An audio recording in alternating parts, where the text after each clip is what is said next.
Bismillah, Alhamdulillah, wa salatu wa salamu ala Rasulillah, wa ala alihi wa sahbihi ajma'in amma ba'd. Wa na'udhu billahi minash shaitanir rajim. Bismillahir rahmanir rahim. Rabbi shrah li sadri wa yassir li amri wa hlul 'uqdatan min lisani yafqahu qawli. My dear brothers, my dear sisters in Islam, Assalamu alaikum wa rahmatullahi wa barakatuh.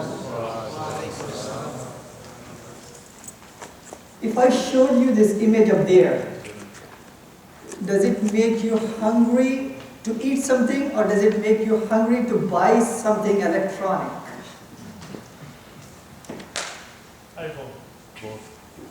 Both. Best of both worlds. So this is a sign of Apple, correct? This is the logo of Apple. The Apple supposedly is the most expensive most expensive company in the world, close to 700 billion worth. That is the assets of Apple. Now, Apple has about 300,000 employees. That's it. 300,000 employees.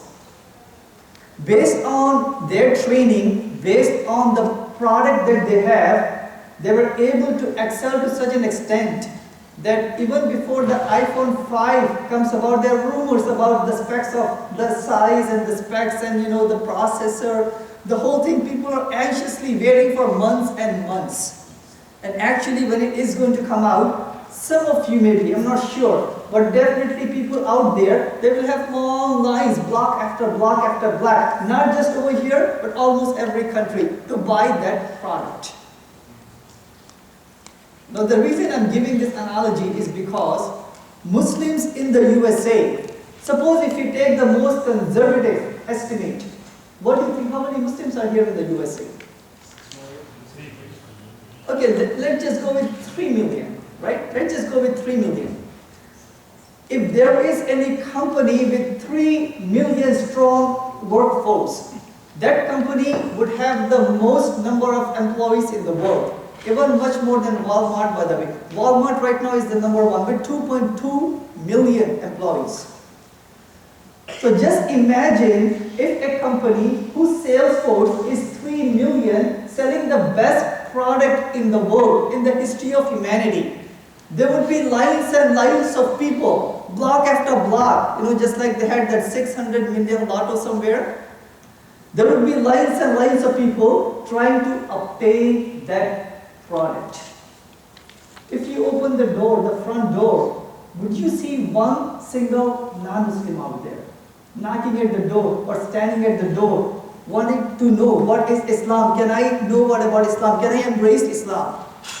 If you open the door any time of the day, hardly you will find any single non-Muslim out there waiting to learn about Islam. So either the product is not good, or the salespeople are not effective in not selling, in sharing the product. You get the point? And obviously we know the product, which is Islam, alhamdulillah, is the best guidance, the most comprehensive guidance, the best way of life that Allah subhanahu wa ta'ala has given as a guidance for humanity. It says in Surah Baqarah, Surah number 2, ayah number 185. It's not Qudru Ilah, by the way. Surah Baqarah, Surah number 2, ayah number 185, it says, شَهْرُ رَمَضَانَ الَّذِي أُنزِلَ فِيهِ الْقُرْآنِ هُدًى لِلنَّاسِ وَبَيِّنَاتٍ مِنَ الْهُدَى وَالْفُرْقَانِ. That in the month of Ramadan, the Quran was revealed as a guidance for humanity. Not just a guidance for the Arabs and the Pakistanis and the Indians and the Africans, but Quran and the guidance of Islam was revealed as a guidance for all of humanity. That means the best of product is there as a guidance for all of humanity. Then if you connect the dot with the words of the Quran in Surah Baqarah, Surah number 2, ayah number 143. وَكَذَلِكَ جَعَلْنَاكُمْ أُمَّةً وَسَطًا لِتَكُونُوا شُهَدَاءَ عَلَى النَّاسِ وَيَكُونَ الرَّسُولُ عَلَيْكُمْ شَهِيدًا. So you have the best of product, and then you have us as salespeople who are supposed to take the product and make it as a guidance for humanity. So we are given that responsibility. Each single one of you are given that responsibility.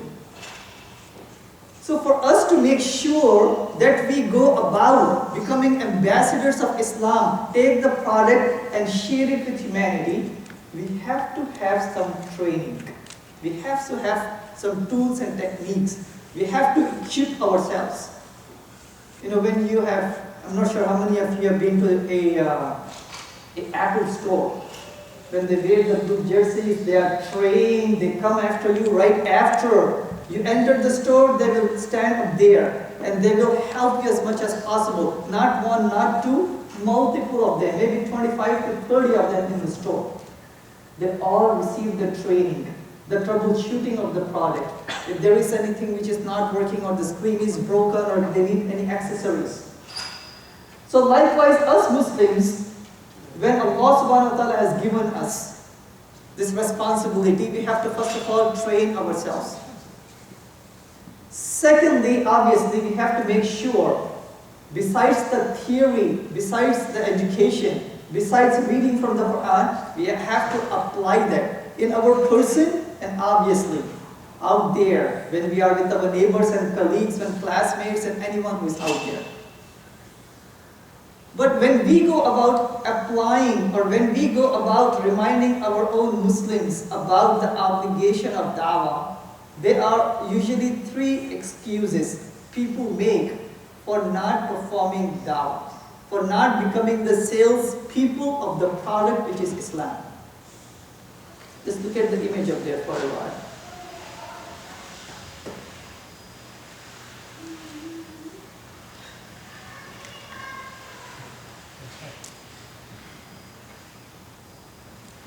That's the excuse someone who eats or overeats would give, right? So in my experience, there are three reasons why people don't perform dawah. Reason number one is because they are not aware that beyond the 5 pillars, there are other obligations that Allah subhanahu wa ta'ala has given us. Beyond the 5 pillars, there are other obligations. An obligation to implement Amr bil Ma'ruf wa Nahi anil Munkar. It's an obligation to go on day after day, month after month, year after year, until we pass away, to go on gaining the knowledge. An obligation to respect our parents, to take care of the parents. An obligation to respect and take care of our neighbors and all the humanity at large. Along with that obligation is the obligation of conveying the message of Islam. So that could be one reason people may not be sharing the message of Islam. The second reason, in my experience, people don't share the message of Islam is because they may not know how to break the ice. How to break the ice between them and their neighbors or colleagues or their classmates. They don't know how to open up a dawah conversation. The third reason could be they may know how to break the ice, they know it's an obligation, but they may be afraid or embarrassed or hesitant that if they open their mouth about sharing Islam, what if your friend is going to ask you a tough question about Islam, about stoning in Islam, about chopping of the hands, about apostasy. If they ask tough questions like that, you may be hesitant that you may not know the answers, and that may make you not convey the message of Islam. So these could be the three reasons. So inshallah today, I'm going to go over some of the tools and techniques.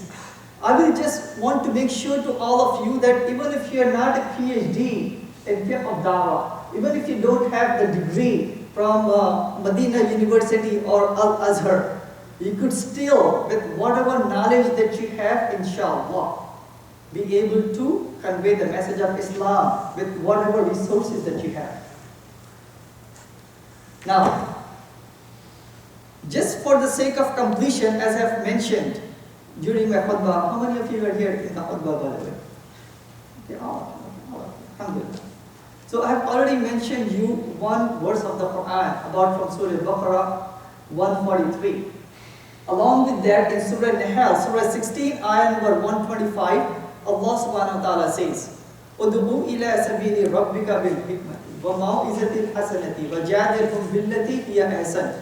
that call out to the way of your Lord with wisdom and fair preaching, and converse with them in the ways which are best and most gracious. So we don't need to remind ourselves over and over again. We all know that sharing the message of Islam is an obligation. Right? So there, the ayat of the Quran the brother has recited from Surah Fusilat, Surah 41, ayat number 33. And then you have the example from Prophet Muhammad sallallahu alaihi wasallam over and over again. But despite all of these things, people give sometimes excuses for not performing dawah. You know, one of those excuses is that I am not knowledgeable, that I am not a scholar. So to refute that excuse, Prophet Muhammad sallallahu alaihi wasallam, in an authentic narration in Bukhari, he has mentioned that convey from me even if it is one single verse.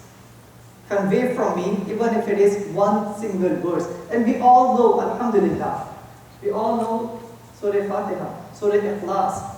We all know La ilaha illallah Muhammad Rasulullah. As long as we know that and keep on telling to our neighbors and friends and colleagues that one single truth, inshallah, you have conveyed the message. If they are going to ask you the questions, come back, do your homework, and go and, inshallah, give them the answer if you don't know the answer. You know, the second excuse people give, and I will wrap up with those excuses because there's a long list of excuses people give. Second excuse people give is that, you know, brother, I have a family, I'm busy, I have work, I don't have time for dawah. You know, usually if a married person tells me that excuse, I remind to that person that, brother, you may have one wife and 4 kids. If you look at the companions of Prophet Muhammad sallallahu alaihi wasallam, they have 4 wives and they have 20 kids. Now, I'm not giving any ideas to any one of you, by the way. Your wives could be waiting out there on the other side. Okay? But the reality is that they were more busy. They also had full-time jobs. They had obligations. But they also were reading the commandments from the Quran that dawah is important. So coming to the point of today's presentation is how can we individually and how can we collectively perform this obligation so we could fulfill this important injunction of the Quran, inshallah. Now, very, very important. Many of you, all of you have been to high school. Some of you are going to college. Now, suppose if your test is tomorrow, and if you have done your homework and your assignment and you have read the study guide, you are equipping yourself to sit in the exam tomorrow. You'll be more confident. And inshallah, at the end of the day tomorrow, you will get a grade, a good grade, inshallah, a A+ grade. Likewise, if we are going to perform dawah, we have to equip ourselves, we have to arm ourselves. And arming ourselves is by gaining knowledge and by gaining experience. So there are many, many good books which are out there. If there is one single book that I would recommend you besides the Quran and besides the seerah of Prophet Muhammad sallallahu alaihi wasallam, it would be this book. It would be this book here. Now this book has 50 questions and excellent answers about Islam. The common questions people ask about women in Islam, about jihad, about terrorism, about stoning, and about the things which are hot topics out there. This book answers them in very eloquent way, to the point, giving analogies and examples. Alhamdulillah. So if you want to write down the title and purchase it, you know, it's like I think $2 or $3 if you buy from Amazon Kindle version of it, the soft copy of it, inshallah. It is very important that we as Muslims, we have to make sure that we make dawah as a second nature. That means we should not wait the whole week until Sunday comes in and now we have to decide, okay, you know, kids and wife, let's now do 1 hour or 2 hours of dawah. Now every single moment, may that be in the marketplace, when we go for shopping, you know, when we are in the school with our classmates or with our professors, or when we are with the neighbors, every single moment could be an opportunity for dawah, inshallah. So what do I mean by second nature? Anyone would like to give an example? What do I mean by second nature? Like some people, it's like whenever they do anything or meet someone new, it's in the back of their mind. Oh, this guy looks wise. I can try to tell him about Islam. Maybe he'll accept.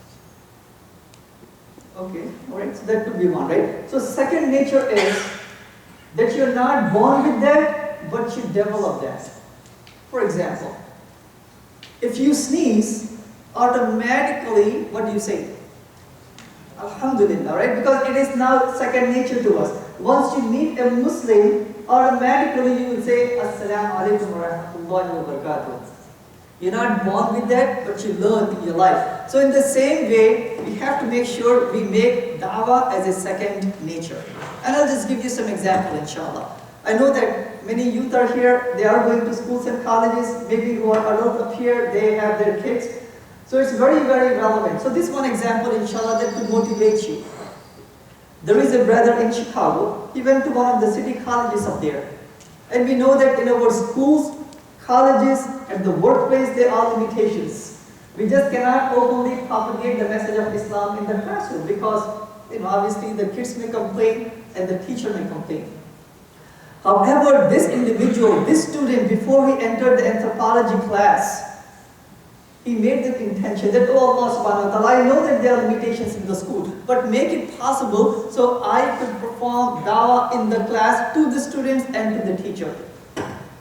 So from the very beginning, alhamdulillah, he started to make sure that he primed the environment. He made the environment receptive in which students could be asking him questions about Islam.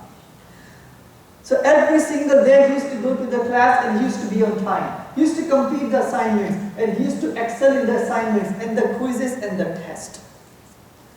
Day number 1, when he approached the class, the teacher was having some trouble with the projector. So he ran up there to the front and he fixed and he troubleshooted. And the teacher was very, very excited that, alhamdulillah. Well, she didn't say alhamdulillah, but maybe she will one day.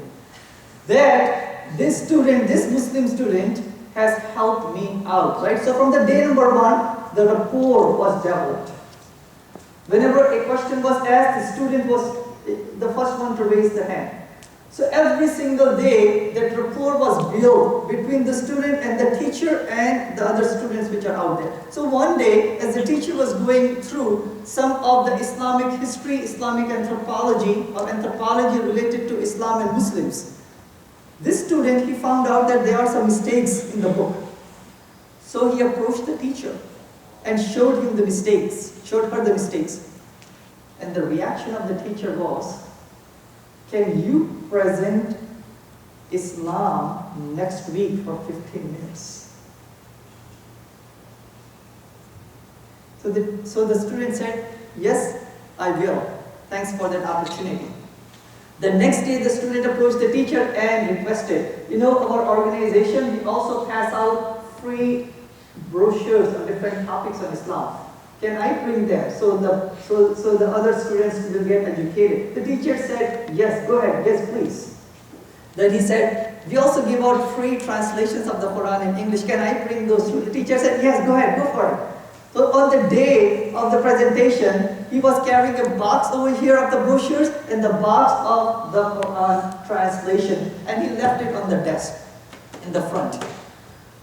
The teacher was sitting up there, and as students are coming in, the teacher was saying to the students, before you sit down on your chairs, make sure you take one copy of the Quran translation and one brochure each. The presentation started. 15 minutes passed by. The students were asking questions. The teacher was asking questions about Islam. 1 hour passed by. At the end of the bell of the class, the teacher came in the front and said, I wish we had more time for our Muslim students so we could hear from the Muslim student. So look at this. Despite the limitations and despite the hurdles in the classroom and in the work environment, if you have the intention, if you make the move, inshallah, Allah subhanahu wa ta'ala is going to open more doors. Now, I'll give you one more example, inshallah. You have seen this 1-minute card up here. Now, another volunteer of our organization, he went with his family to McDonald's. There, makes you hungry? Yes? So he went to McDonald's with his family, and as he was sitting up there eating ice cream with the family, he saw a person walking in the McDonald's with a book in his hand. And this person, this Muslim brother, he knew that that is the Bible. That is the Bible. So it so happened that that Christian person sat across on the table away from his family. And as soon as he turned his head towards the menu, this Christian guy, this Muslim person, he took his 1-minute card from the pocket and he left it on the desk like that and moved away to that person. And as he was speaking from the from the side of the eye, he saw that Christian guy looking at it, reading it, and putting it back. So the Muslim brother, he asked that person, so what do you think? Right? What do you think? So he said, looks interesting. So Alhamdulillah, in 2 hours after that one initial reading by that Christian person, for 2 hours, discussion about Islam took place. Islam was conveyed. Islam was conveyed, Alhamdulillah. So it so happened that Christian guy, he was a Christian pastor. As they were conversing, some of the students of his, they came in and they got the message of Islam. So again, you could go for ice cream in McDonald's, but in the back of your head, you should always be looking and creating opportunities. When you go to a grocery store, buying groceries should be the secondary thing you should be going for. Your primary mission to go to the grocery store is to make sure, who can I give this 1-minute card? Who can I convey? You may be laughing, yes, alhamdulillah, that's how we should develop it, right? If you don't create the opportunities, they're not going to come up to you and say, okay, tell me about Islam. Maybe for some sisters, they may come and ask, you're wearing the hijab or the veil. What is the reason for it? But most of the time they don't. We cannot be passive. Suppose if you go to a store, a Best Buy, they will come running after you to see if they could help you. Right? So they are making the move. If we are the salespeople, we have to make the move. So let me just give you one more example, inshallah. Even if you are afraid about approaching people, how about just going and passing the 1-minute card door to door? So there is a brother in Chicago, as you can see up here. He takes this 1-minute cards almost every day, every week, and he goes block after block and he hands those 1-minute cards next to the doorknobs, next to the mailing, things. So again, some of the brothers which I know, even if they cannot do that, what they do is they drop a card on the shopping cart. One at the ATM machine, one in the park bench, one to the teller. So there are different ways, inshallah, individually. We could do it face to face, or we could do it in a subtle way. So with that, let me ask some of you, how have you started a Dawah conversation? Maybe with your colleague or with your neighbor. Would you like to share some information with all of us, inshallah?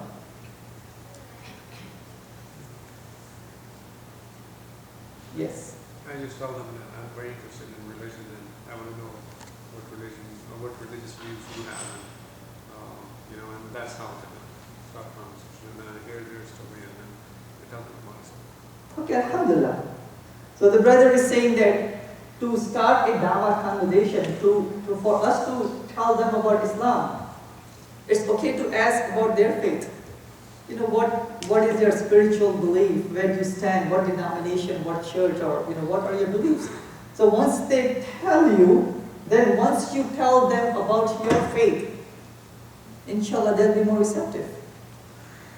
There is a brother which I know in Chicago again. Well, I'm from Chicago, right? So I have to tell you stories from Chicago.